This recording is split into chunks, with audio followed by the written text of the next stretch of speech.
അങ്ങനെ അല്പം വൈകിയാണെങ്കിലും big boss Malayalam season 7 ആരംഭിച്ചിരിക്കുകയാണ്. സാധാരണ സീസൺ കഴിയേണ്ട ഒരു സമയത്താണ് ഈ പ്രാവശ്യം മലയാളത്തിൽ തുടങ്ങിയിരിക്കുന്നത്. സീസൺ ഉണ്ടാവുമോ ഇല്ലയോ എന്നൊക്കെ ഉള്ളൊരു ചർച്ചയായിരുന്നു കഴിഞ്ഞ കുറേ നാളുകളായിട്ട്. ഇത് റിവ്യൂ ചെയ്യുന്നവർ തന്നെ പറഞ്ഞുകൊണ്ടിരിക്കുകയായിരുന്നു ഉണ്ടാവില്ല, മോഹൻലാൽ ഉണ്ടാവില്ല, വേറെ ആരോ വരാൻ പോവുക, അങ്ങനത്തെയൊക്കെ ചർച്ചകൾ തന്നെയായിരുന്നു. എന്ത് തന്നെയായാലും അതൊന്നും നടന്നില്ല. ബിഗ് ബോസ് മലയാളം സീസൺ നടക്കുകയും ചെയ്തു. മോഹൻലാൽ തന്നെ അവതാരകനായിട്ട് വരികയും ചെയ്തു. സംഭവം തുടങ്ങിയിട്ടുണ്ട്. ഏതായാലും 19 പേര് വീടിനകത്തോട്ട് കയറിയിട്ടുണ്ട്. 18 കണ്ടസ്റ്റൻറ്റ്. ഇന്ന് കപ്പിൾസ് ആയതുകൊണ്ട് അവരൊന്നായിട്ടാണല്ലോ കണക്കാക്കുക. അപ്പം ഇന്നലെ ആ ഒരു ലോഞ്ചിങ് പരിപാടിയൊക്കെ TV കാണാനിടയായി. കുറേയൊക്കെ നല്ല രസമുണ്ടായിരുന്നു, കുറേയൊക്കെ നല്ല ബോറായിരുന്നു. പക്ഷേ ഒരു കാര്യം പറയാതിരിക്കാൻ പറ്റില്ല. ഈ മോഹൻലാലിൻ്റെ അവതരണം ബിഗ് ബോസിൽ ശരിയല്ല. അദ്ദേഹത്തിന് അങ്ങനെ ഒരു കാര്യമായ രീതിയിൽ കണ്ടസ്റ്റൻറ്റിനോടൊന്നും അങ്ങനെ വർത്തമാനം പറയാൻ, അതായത് ചൂടാവേണ്ട സ്ഥലത്ത് ചൂടാവാനോ അങ്ങനെ അറിയില്ല. ശക്തമായ നിലപാടുകൾ എടുക്കാൻ മോഹൻലാലിന് അറിയില്ല എന്നൊക്കെ പറഞ്ഞിട്ടൊരു വിവാദം ഉണ്ടല്ലോ. കഴിഞ്ഞ 6 സീസണിൽ അത് കേൾക്കുന്ന പുള്ളി. കാരണം ഏതെങ്കിലുമൊക്കെ പ്രേക്ഷകർക്ക് ഇഷ്ടമല്ലാത്ത കണ്ടസ്റ്റൻറ്റിനെ ഇവർ മോഹൻലാൽ ചീത്ത പറഞ്ഞില്ലെങ്കിലോ മോഹൻലാൽ ചോദ്യം ചെയ്തില്ലെങ്കിലോ അപ്പം മോഹൻലാൽ വില്ലനായി മാറും. മോഹൻലാൽ നിൽക്കേണ്ടതൊന്നും പറ്റില്ല, പൃഥ്വിരാജ് വരട്ടെ, സുരേഷ് ഗോപി വരട്ടെ എന്നൊക്കെ പറയും. അല്ലെങ്കിൽ ഹിന്ദിയിലെ സൽമാൻ ഖാനെ കണ്ടുപഠിക്കുക എന്നൊക്കെ പറഞ്ഞിട്ട് കമ്പാരിസണൊക്കെ ആയിരുന്നു. എന്ത് തന്നെ ആയാലും ഒരു കാര്യം പറയാതിരിക്കാൻ പറ്റില്ല. മോഹൻലാലിൻ്റെ ഈ ബിഗ് ബോസ് വീട് കാണിച്ചിരുന്നുണ്ടല്ലോ, ബിഗ് ബോസ് ഹൗസ് ടൂർ, അത് മോഹൻലാലിന് മാത്രമേ ചെയ്യാൻ പറ്റുള്ളൂ. അത് വേറെ ഒരാൾക്കും മലയാളത്തിൽ ചെയ്യാൻ പറ്റില്ല.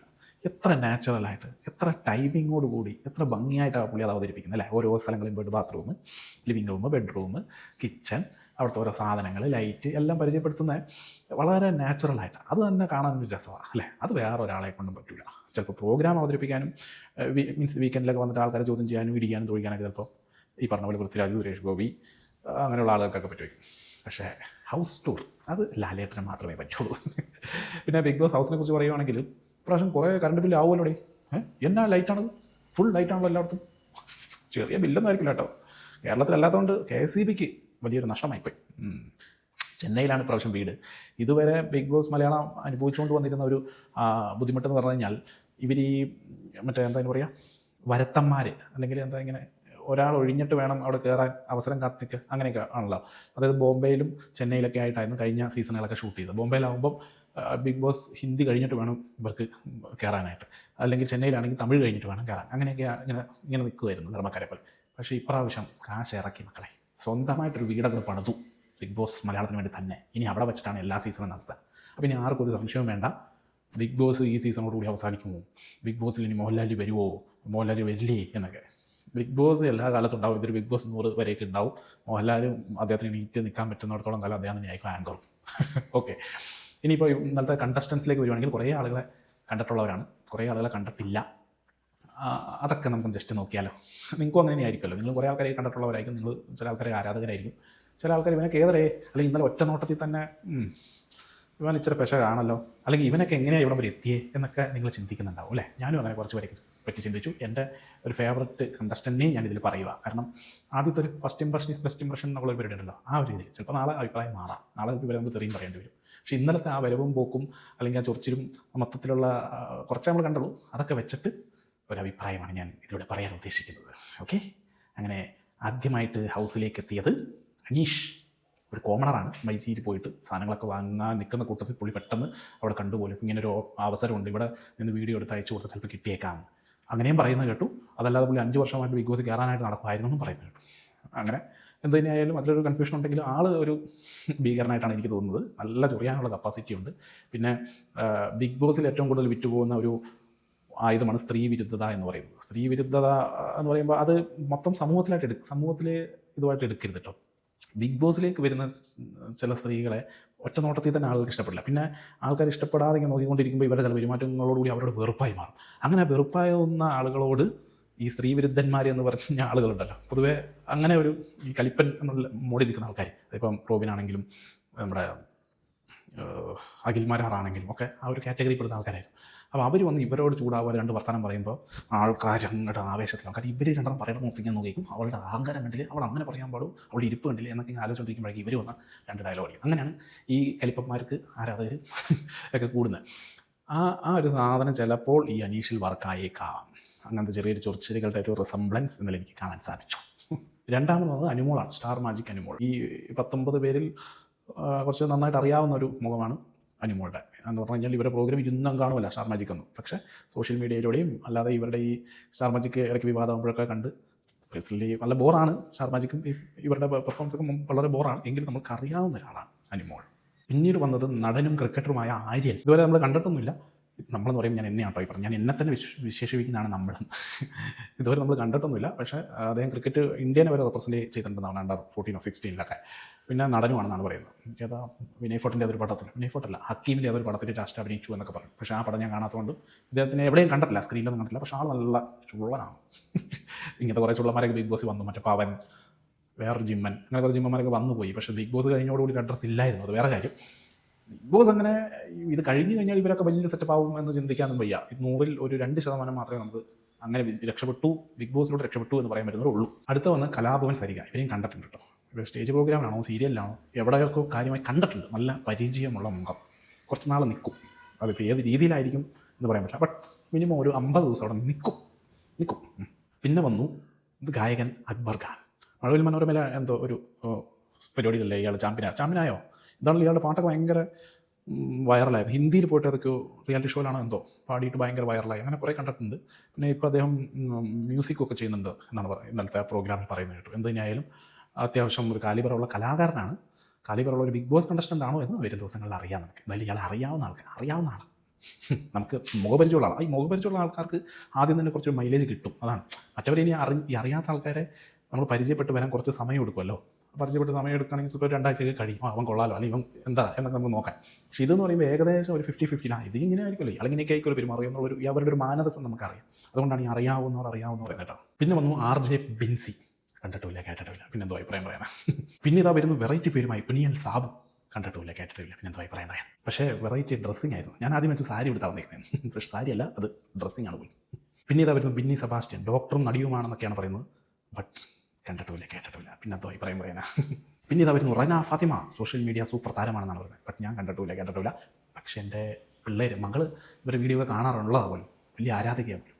അപ്പോൾ കുറേ പിള്ളേർ അവർക്ക് വോട്ട് ചെയ്യാനും പിള്ളേർ അവരെ സപ്പോർട്ട് ചെയ്യാനും സാധ്യത കാണുന്നുണ്ട്. ആൾ ചെറുത് 19 വയസ്സേ ഉള്ളൂ. പക്ഷേ ആളൊരു കിടിലം പ്ലെയർ ആയിരിക്കും എന്നൊക്കെയാണ് പിള്ളേരുകൾ പറയുന്നത്. പിന്നെ വരുന്നു രഞ്ജിത്ത് മുൻഷിയിലൂടെ കുറേ കണ്ടിട്ടുണ്ട്. പക്ഷേ വേറെ അദ്ദേഹത്തിൻ്റെ പരിപാടിയൊന്നും കണ്ടിട്ടില്ല. സീരിയലും സിനിമയിലൊക്കെ അഭിനയിച്ചിട്ടുണ്ടെന്നാണ് പറയുന്നത്. ബട്ട് മുഖപരിചയമുണ്ട്. അതേ പറയും, മുഖപരിചയമുള്ള ആളെന്ന് പറയുമ്പോഴേ മുൻഷിയൊക്കെ നമ്മൾ ഡെയിലി കാണുന്നതാണല്ലോ, ആയിരുന്നല്ലോ. അങ്ങനെ ഇത് നമ്മുടെ മുൻഷി എന്ന് നമുക്ക് പറയാൻ തോന്നുന്നു. എനിക്കൊന്ന് ഈ സീസണിൽ ഏറ്റവും പ്രായമുള്ള ആളും അദ്ദേഹം തന്നെയാണെന്ന് തോന്നുന്നു. അതിൻ്റേതായ കളി അദ്ദേഹം കളിക്കുമെന്ന് നമുക്ക് അങ്ങനെ വിശ്വസിക്കാം. അത് കഴിഞ്ഞ് വരുന്നു ഷാരിക കെവി. ഇഷ്ടംപോലെ കണ്ടിട്ടുണ്ട്. ചൊറിയൽ ഇൻ്റർവ്യൂ, പല ഇൻ്റർവ്യൂവും കണ്ടിട്ട് നമുക്ക് കാലിന് അടി മുതൽ തരിച്ച് കയറിയിട്ടുണ്ട്. വായിത്തൊന്ന് കുറയ്ക്ക് പറ്റുന്നുള്ള രീതിയിൽ ഇൻ്റർവ്യൂ എടുക്കുകയും ഇവരെ ഇൻ്റർവ്യൂ എടുക്കുമ്പോൾ അതിൽ വർത്താനം പറയുകയൊക്കെ ചെയ്ത ഒരു ആളാണ് ഈ ഷാരിക കെവി. അവർ ഒരു തകർക്കാനുള്ള സാധ്യതയുണ്ട് കേട്ടോ. അവർക്ക് ഈ ഒരു ബിഗ് ബോസ് മെറ്റീരിയലിനാണ് അവർ. അപ്പോൾ അവരുടെ ഭാഗത്ത് നിന്ന് കുറച്ച് എരിവും പുളിവും പെർഫോമൻസും നമുക്ക് പ്രതീക്ഷിക്കാവുന്ന തന്നെയാണ്. പിന്നീട് വരുന്നു ഷാനവാസ്. സീരിയൽ നടന്ന പോലും, സീരിയൽ കാണാത്തതുകൊണ്ട് ഇദ്ദേഹത്തിനെ അറിയില്ല. ബട്ട് എവിടെയൊക്കെയോ കണ്ടിട്ടുണ്ട്. ഇങ്ങനെ ചാനൽ മാറ്റുമ്പോൾ ഇങ്ങനെ കണ്ടിട്ടുണ്ട്. കൂടുതലായിട്ട് അറിയില്ല, എന്നാലും കുറച്ചൊരു പരിചയം എന്ന് പറയാം. ചെറുപരിചയം. പിന്നീട് വരുന്നു നെവിൻ. ആളൊരു വെറൈറ്റി ആളെപ്പോലെ തോന്നി. ഇവിടെയൊക്കെ വളർത്തിയിട്ടാണ്. പക്ഷേ ഹൈ ഹീൽ ഷൂ പെണ്ണുങ്ങളുടെ ചപ്പലൊക്കെ ഇട്ടിട്ടാണ് വന്നേക്കുന്നത്. എന്താണ് നമുക്കറിയാം ഏത് മോഡൽ പെർഫോമൻസ് ആണ് കാഴ്ചവെക്കാൻ പോകുന്നത്. ഇതിന് മുമ്പ് നമുക്ക് കുറച്ച് ഉദാഹരണങ്ങളൊക്കെ ഉണ്ട്. ആ മോഡൽ ആവാതിരിക്കട്ടെ എന്ന് നമുക്ക് ആഗ്രഹിക്കാം. പിന്നീട് ഇതാ വരുന്നു ആദിലയും നൂറയും. ലെസ്ബിയൻ കപ്പിൾസ്, വിവാദ കപ്പിൾസ്. സോഷ്യൽ മീഡിയയിൽ ഇഷ്ടംപോലെ അവർ വീഡിയോസൊക്കെ കണ്ടിട്ടുണ്ട്. പിന്നെ ഏതോ ഒരു വിവാദത്തിലൂടെയാണ് ഇവരെ ആദ്യമായിട്ട് ഞാൻ കണ്ടത്. ഈ കല്യാണം കഴിച്ച വിവാദമല്ല, വേറെ ഏതോ ഒരു അഡ്വർടൈസ്മെൻറ്റ് ഇവർ പ്രൊമോഷൻ ചെയ്തിട്ട് അത് വിവാദമായിട്ട് അങ്ങനെ ഒരു ഭയങ്കര ഇഷ്യൂ ഒക്കെ ഉണ്ടായിരുന്നു അവരുടെ കാലത്ത്. ആ സമയത്താണ് ഇവരെ ഇങ്ങനത്തെ ഒരു ടീമിനെ ഞാൻ കാണുന്നത്. ഞാൻ ഇവരെക്കുറിച്ച് വീഡിയോ ഒക്കെ ചെയ്തിട്ടുണ്ട്. മലയാളികൾ എത്രത്തോളം ഇവർ മുന്നോട്ട് കൊണ്ടുപോകുന്നുള്ളത് കണ്ടറിയണം. അല്ലെങ്കിൽ അസാമാന്യ പെർഫോമൻസ് അവരവിടെ കാഴ്ചവെക്കണം. ഓൾറെഡി ഒരു കുറച്ച് ഹെയ്റ്റോട് കൂടി തന്നെയായിരിക്കും അവരവിടെ ഉണ്ടാവുക, അല്ലേ? ഒരു പ്രീ ഹെയ്റ്റ് ഉണ്ട് അവർക്ക്. ആ ഹെയ്റ്റ് മാറ്റണമെങ്കിൽ അസാമാന്യ പ്രകടനം അവിടെ കാഴ്ചവെക്കണം. അവിടുത്തെ ഈ ഗെയിമിലൊക്കെ അവർ തിളങ്ങാൻ സാധ്യതയുണ്ട്. പക്ഷേ ബാക്കി കാര്യങ്ങളിൽ എന്താവും അറിയില്ല, കാണാം. പിന്നീട് ഇതാ വരുന്നു ജിസേൽ തക്രോൾ. അങ്ങനെ ഞാൻ തോന്നുന്നു ബിഗ് ബോസ് ഹിന്ദിയിൽ പങ്കെടുത്ത ആളാവുമല്ലോ. ഹിന്ദി പങ്കെടുത്തിട്ട് മലയാളത്തിലേക്ക് വരും. അതായത് ഡീ പ്രൊമോഷൻ. സാധാരണ മലയാളത്തിൽ പങ്കെടുത്തിട്ട് ഹിന്ദിയിലേക്കൊക്കെ പോകുമെന്ന് പറയുന്നത്. അല്ല, പണ്ട് റോബിൻ രാധാകൃഷ്ണൻ എന്നെ ഇഷ്ടംപോലെ വിളിച്ചാണ്. ഞാൻ പോയല്ല, എനിക്ക് ഹിന്ദി അത്ര ഉള്ള ഭാഷമല്ല എന്ന് നമ്മൾ പറയുന്നത് കേട്ടാണ്. പിന്നെ റിയാസ് എൻ്റെ ലക്ഷ്യം ഹിന്ദി ബിഗ് ബോസ് ആണ് എന്നൊക്കെ പറയുന്നത് നമ്മൾ കേട്ടിട്ടുള്ളത്. ഇത് ഹിന്ദിയിൽ പങ്കെടുത്ത ആൾ ഇവിടേക്ക് വരികയാണ്. പക്ഷേ മലയാളം നല്ല രീതിയിൽ പറയുന്നുണ്ട്. പക്ഷേ അവർക്ക് ഈ വന്ന ആൾക്കാരെ ഒന്നും അവർ ഈ ജന്മത്തിൽ കണ്ടിട്ടില്ല. ഈ സഹ കണ്ടസ്റ്റൻ തന്നെ അവരെല്ലാവരും അത്ഭുതത്തോട് നോക്കുന്നത്. നമുക്കറിയാവുന്ന ആൾക്കാരെയും അവർ ഞാൻ അത്ഭുതത്തോട് നോക്കി ഇത് ആരാണത് ഏതടേ എന്നുള്ള ചിന്തയിലാണ്. അവരുടെ ഒരു വെറൈറ്റി കളിയൊക്കെ ചിലപ്പോൾ പണ്ട് നമ്മൾ ഡിംബൽ ബാലിൻ്റെ ഒരു കളിയുണ്ടല്ലോ, ആ മോഡൽ കളി വരാനുള്ള സാധ്യത ഞാൻ കാണുന്നുണ്ട്. നമുക്ക് ഒരു കൗതുകം തോന്നുന്നുണ്ട് ഇവരെ കാണുമ്പോൾ, കൗതുകം.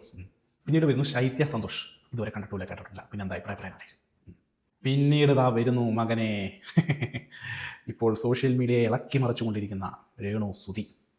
അപ്പോൾ ഈ രേണു സുധി അവിടെ നിൽക്കുന്ന സമയത്ത് ഇതൊരു കണ്ടനാണല്ലോ അല്ലേ. ഞാൻ ചോദിച്ചു, കാരണം അവരുടെ വീഡിയോ എടുക്കാനും അവർ പറയുന്നത് കേൾക്കാനും ഒക്കെ ആയിട്ടാണല്ലോ ഇപ്പോൾ ഇവിടെ ആക്ച്വലി ഒരുപാട് ചാനലുകൾ വർക്ക് ചെയ്യുന്നത്. എനിക്ക് ഇവരെ ബിഗ് ബോസിൽ ഇവരുടെ നീക്കാൻ കൂടെ അനങ്ങുന്നതും വെച്ചിട്ട് ചെയ്യാം, അത് ശരിയാ. കാരണം കഴിഞ്ഞൊരു 2-3 മാസമായിട്ട് ഇവരെ ഉള്ളൂ സോഷ്യൽ മീഡിയയിൽ അല്ലേ. സോഷ്യൽ മീഡിയ ഒരു വിഭാഗത്തിലുണ്ട്, എല്ലായിടത്തും അല്ല, ഒരു വിഭാഗം ഈ ഗോസിപ്പ് കോളം സോഷ്യൽ മീഡിയയിൽ മഞ്ഞ പത്ര ലെവലിലുള്ള കുറച്ച് സോഷ്യൽ മീഡിയ ചാനലുകളും ഉണ്ടല്ലോ. അവരുടെ ഒരു സൂപ്പർ സ്റ്റാറാണ് രേണു സുധി. എന്തെങ്കിലും രേണു സുധി ഈ വിവാദങ്ങളിലൂടെ തന്നെ അവിടെ എത്തിയിരിക്കുകയാണ്. നിങ്ങൾ ആലോചിച്ച് നോക്കുക, ഈ കുറ്റം പറയുന്നവർ അവിടെ ഇരുന്ന് കുറ്റം പറയുന്നതെന്നല്ലാതെ എന്ത് കാര്യമാണ് ഇവരെവിടെ എത്തി? നിങ്ങൾ ഈ കുറ്റം പറഞ്ഞുകൊണ്ടിരിക്കുന്നത്, നിങ്ങൾ ഈ ആരോപണം ഉന്നയിച്ചുകൊണ്ടിരിക്കുന്നത് അത് ശരിയല്ല, ഇത് ശരിയല്ല, പിള്ളേർ നോക്കുന്നില്ല, വീട് നോക്കുന്നില്ല, കുറ്റം പറഞ്ഞു, വീട് കൊടുത്തിട്ടും അത് പോരാന്ന് പറഞ്ഞു, മറ്റതാണ് മറിച്ചാണ്, ഇവിടെ എന്താണ് പിന്നെ കളിയാക്കുക, അതല്ലാതെ ഇവിടെ മുഖം കണ്ടോ, ഇവിടെ ഒരു ഐശ്വര്യയാണ്, മറ്റതാണ് മറിച്ചാണ് എന്നൊക്കെ പറഞ്ഞുകൊണ്ടിരുന്നവർ അവർ പറഞ്ഞുകൊണ്ട് ഇങ്ങനെ ഇരിക്കുക, കമൻറ്റ് ചെയ്തുകൊണ്ടിരിക്കുക, റിയാക്ഷൻ എന്ന് പറഞ്ഞാൽ ഓരോ ചെയ്തുകൊണ്ടിരിക്കുക. പക്ഷേ ഇവർ ബിഗ് ബോസിലെത്തിയടേ 18 പേരിൽ ഒരു കണ്ടസ്റ്റൻ്റ് ആയിടേ, നേട്ടമല്ലേ? എത്ര പേര് ആഗ്രഹിക്കുന്നു ബിഗ് ബോസിലെത്താൻ? വെറുതെ അവിടെ പോയിരിക്കല്ലോ, ഇതിനൊക്കെ പേയ്മെൻറ്റും ഇല്ലേ, നല്ല പേയ്മെൻ്റ് ഇല്ലേ? അപ്പോൾ നിങ്ങൾ മനസ്സിലാക്കിയാൽ മതി, ഈ നെഗറ്റീവ് അടിച്ചുകൊണ്ടിരിക്കുന്നവർ ഇങ്ങനെ നെഗറ്റീവ് അടിച്ചുകൊണ്ടേയിരിക്കും, മറ്റവന്മാർ അങ്ങെത്തുകയും ചെയ്യും. അങ്ങനെയുള്ള ഒരാളാണ് രേണു സുധി. കുറച്ച് നാൾ അവിടെ തന്നെ നിൽക്കുന്നതാണ് എനിക്ക് തോന്നുന്നത്. ഇല്ലെങ്കിലും ബിഗ് ബോസ് അവിടെ നിർത്തും, പെർഫോമൻസ് ഒന്നുമില്ല. കാരണം അതിന് മാത്രം പുറത്ത് ചർച്ച ചെയ്യപ്പെടാൻ പോകുന്ന ഒരാളാണ് രേണു സുധി എന്ന് ബിഗ് ബോസ് പറയും. അതുകൊണ്ടാണ് അങ്ങോട്ട് വിളിച്ചുകൊണ്ട് പോയിരിക്കുന്നത്. അതുകൊണ്ട് 1ാമത്തെ ആഴ്ചയോ 2ാമത്തെ ആഴ്ചയോ 3ാമത്തെ ആഴ്ചയൊക്കെ വോട്ട് ചെയ്ത് രേണു സുധീനെ പുറത്താക്കാമെന്ന് വിചാരിക്കേ വേണ്ട. നിങ്ങൾ എന്ത് ചെയ്താലും രേണു സുധി അവിടെ കാണും ഒരു 50 ദിവസമെങ്കിലും വരുമ്പോൾ. അവസാനമായി ഇതാ വരുന്നു അപ്പാനി ശരത്ത്. ഈ ലിസ്റ്റിൽ ഏറ്റവും പരിചയമുള്ളൊരു മുഖം അപ്പാനി ശരത്തിൻ്റെ. എത്രയോ സിനിമ നമ്മൾ കണ്ടിരിക്കുന്ന അങ്കമാലി ഡയറീസ് മുതൽ എൻ്റെ മെഡഞ്ചിലേക്ക് കണ്ണൽ വരെ നമ്മൾ എത്ര സിനിമകൾ കണ്ട ആളാണ് അപ്പാനി ശരത്ത്. ഒരു സ്ട്രോങ് കണ്ടസ്റ്റൻ്റ് ആയിരിക്കും, നമ്മുടെ മണിക്കൂട്ടനെ പോലെയൊക്കെ. മണിക്കൂട്ടനെ പോലെ അത്ര ലെവലിനെല്ലാം തോന്നും, ആൾ ചില സ്ട്രോങ് ആണെന്ന് തോന്നും. പക്ഷേ സ്റ്റേജിൽ എന്തെങ്കിലും വന്നപ്പോൾ ചില പേടിച്ച് കളിക്കുന്ന പോലെ ഒരു നെർവസ് ആയിരുന്നു. മോഹൻലാലിലൂടെ അഭിനയിച്ചിട്ടുള്ള ആളാണ്, പെട്ടെന്ന് ഒരു പേടിച്ച് നിൽക്കുന്നവരുണ്ട്. പക്ഷേ ഹൗസിലേക്ക് കയറി കുറച്ച് സ്റ്റാർട്ടിങ് കിട്ടിക്കഴിഞ്ഞാൽ തിളങ്ങാൻ പറ്റുന്ന ഒരു കണ്ടസ്റ്റൻ്റ് തന്നെയായിട്ടാണ് തോന്നുന്നത്. അപ്പോൾ ഇവരൊക്കെയാണ് ബിഗ് ബോസ് മലയാളം 7 മണി എന്നാണ് പറയുന്നത് കണ്ടസ്റ്റൻസ്. എനിക്കിതിനകത്ത് ഏറ്റവും ഇഷ്ടപ്പെട്ട കണ്ടസ്റ്റൻറ്റ് ഈ ചെറിയൊരു നമ്മൾ കയറുന്ന സീനുകൾ മാത്രമല്ലേ കണ്ടിട്ടുള്ളൂ. അത് വെച്ച് ഞാൻ കുറച്ച് നാൾ നോക്കാൻ പോകുന്ന, അല്ലെങ്കിൽ ഞാൻ ശ്രദ്ധ കേന്ദ്രീകരിക്കാൻ പോകുന്ന കണ്ടസ്റ്റൻ്റ് എന്ന് പറയുന്നത് കോമണർ അനീഷാണ്. എനിക്ക് അദ്ദേഹത്തിന് ചില ചെറുച്ചിലുകളൊക്കെ ഇഷ്ടപ്പെട്ടു. നോക്കട്ടെ എവിടെ വരെ പോകുന്നു. നാളെ ചിലപ്പോൾ മാറ്റി പറയേണ്ടി വരും. പക്ഷേ ഒരു ചെറിയൊരു ബോംബ് പോലെ തോന്നുന്നുണ്ട്. പിന്നെ വേറെ ഞാൻ പറഞ്ഞില്ല, ഈ പ്രോഗ്രാം ഇന്നലെ ഈ പറഞ്ഞ ഹൗസ് ടൂറൊക്കെ വളരെ നല്ല രസമായിരുന്നു. പിന്നെ എഡിറ്റിംഗ് ഒക്കെ വളരെ മോശമായിരുന്നു അല്ലേ. ചില ഡാൻസുകളുടെയൊക്കെ പാട്ടിൻ്റെ സൗണ്ടില്ല, പാട്ട് ഓഫായി പോവുക, ചില ആൾക്കാർക്ക് പാട്ടില്ല, അങ്ങനെ എന്തൊക്കെയോ മിസ്സിങ് ഒക്കെ ഉണ്ടായിരുന്നു. അതല്ലാതെ ഒരു ടാസ്ക് എന്ന് പറഞ്ഞ് നടത്തിയല്ലോ, കണ്ണ് കെട്ടി വന്ന് മെഡലിട്ട് ഇത് പതിപ്പിച്ച് പോകുന്നു. നമ്മൾ കണ്ടുകൊണ്ടിരിക്കുന്ന നമ്മൾ വിചാരിച്ചു, അല്ലെങ്കിൽ പ്രേക്ഷകരോടെങ്കിലും പറയണത് എന്തിനാണ്, അല്ലെങ്കിൽ ക്ലൂ എന്തെങ്കിലും തന്നെ ഇതെന്ത് പരിപാടിയാണ്, നമ്മൾ ഇങ്ങനെ ഭയങ്കര ബോറോടുകൂടിയാണ് കണ്ടുകൊണ്ടിരുന്നത്. ചിലതൊന്നും ഒരു വ്യക്തതയില്ല.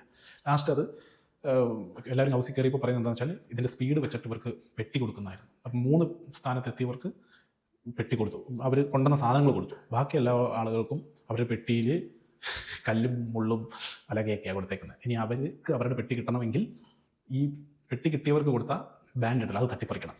അതായത് ആദ്യ ദിവസം മുതൽ അടിയാണ് വിചാരിക്കുന്നത്. ഇന്നിപ്പോൾ അതിൻ്റെ അടി പോലെയൊക്കെ ആ പ്രൊമോയിൽ കണ്ടതും.